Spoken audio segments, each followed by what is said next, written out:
Matthew chapter 14. When Herod Antipas, the ruler of Galilee, heard about Jesus, he said to his advisers, "This must be John the Baptist raised from the dead. That is why he can do such miracles." For Herod had arrested the imprisoned John as a favour to his wife Herodias, the former wife of Herod's brother Philip. John had been telling Herod, "It's against God's law for you to marry her." Herod wanted to kill John, but he was afraid of a riot because all of the people believed John was a prophet.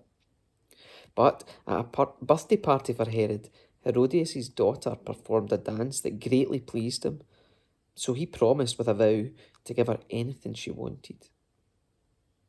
At her mother's urging, the girl said, "I want the head of John the Baptist on a tray."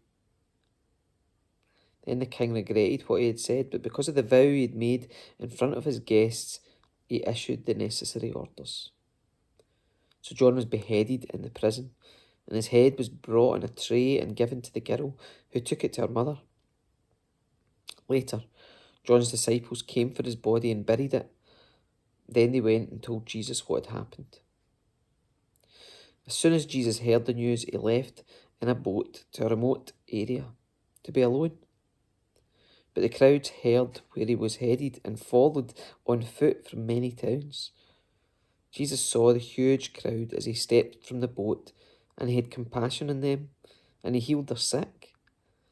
That evening, the disciples came to him and said, "This is a remote place, and it's already getting late. Send the crowds away so they can go to the villages and buy food for themselves."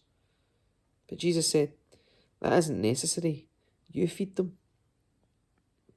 "But we have only 5 loaves of bread and 2 fish," they answered. "Bring them here," he said. Then he told the people to sit down in the grass. Jesus took the 5 loaves and 2 fish, looked up toward heaven and blessed them. Then, breaking the loaves into pieces, he gave the bread to the disciples, who distributed it to the people. They all ate as much as they wanted, and afterwards the disciples picked up 12 baskets of leftovers. About 5,000 men were fed that day, in addition to all the women and children. And immediately after this, Jesus insisted that his disciples get back into the boat and cross to the other side of the lake, while he sent the people home. After sending them home, he went up into the hills by himself to pray. Night fell while he was there alone.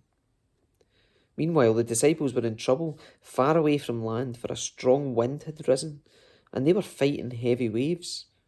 About 3 o'clock in the morning, Jesus came toward them, walking in the water.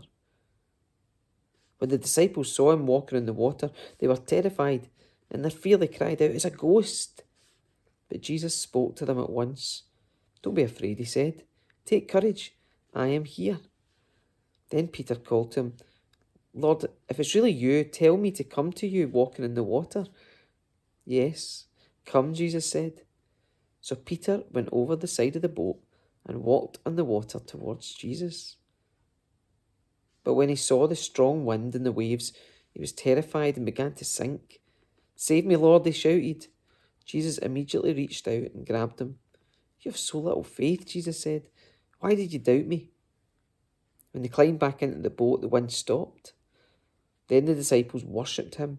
"You really are the Son of God," they exclaimed. After they had crossed the lake, they landed at Gennesaret. When the people recognised Jesus, the news of his arrival spread quickly throughout the whole area, and soon people were bringing all their sick to be healed. They begged him to let the sick touch at least the fringe of his robe, and all who touched him were healed.